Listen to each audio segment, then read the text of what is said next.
So తర్వాత వీరశిల ఇక్కడ మనం చూస్తున్నాం కదా, క్రీస్తు శకం 13వ శతాబ్దం నాటి శిలలు అని చెప్తుంటారు. శిలలు అంటే చనిపోయిన వాళ్ళకు వీరశిలలు అంటే వీళ్ళు వీరత్వం పొందినటువంటి వాళ్ళని స్మరించుకోవడానికి చెక్కినటువంటి వీరశిలలు ఇవన్నీ ఇవన్నీ కూడా.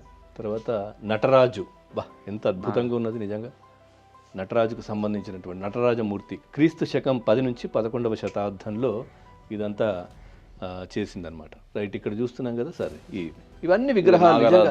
ఇవన్నీ కూడా అంటే ఈ గ్రామాల్లో తవ్వకాలు దొరికాయి సార్, ఇవన్నీ తవ్వకాలలో గ్రామాల్లో.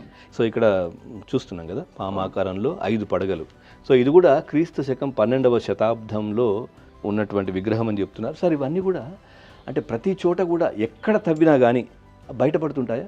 ఈ ప్రాంతం అంతా కూడా రకరకాల విగ్రహాలు, శివలింగాలు అన్నీ కూడా బయటపడుతుంటాయి. తీసుకొచ్చి మ్యూజియంలో పెట్టడము. సో ఇందాక అడిగినట్టుగా అంటే పర్మిషన్ కంపల్సరా? ఏదైనా ఇప్పుడు మనం ఇక్కడ ఏదైనా కన్స్ట్రక్షన్ చేస్తున్నా కానీ, ఏదైనా తవ్వకాలు జరుపుతున్నా లేదు సార్, ఈ యొక్క ప్రాంతంలో ఈ యొక్క టెంపుల్ ఆవరణంలోనే పర్మిషన్ అవసరము. ఆర్కాలజీ వాళ్ళ దగ్గర ఏదైతే ఉందో దానికి మాత్రమే తీసుకోవడం. సో 11వ శతాబ్దం నాటి సింహానికి సంబంధించినటువంటి విగ్రహం నిజంగా చాలా గుళ్ళలో కూడా ఈ ఎంట్రన్స్లో ఉంటాయి ఇట్లాంటివి. సో చూస్తున్నారు కదా ఎంత అద్భుతంగా చెక్కారనేది చూస్తూ ఉన్నాం. సో ఇట్లా ప్రతీది కూడా ఒక అద్భుతం నిజంగా. కొన్ని భిన్నమైపోయాయి.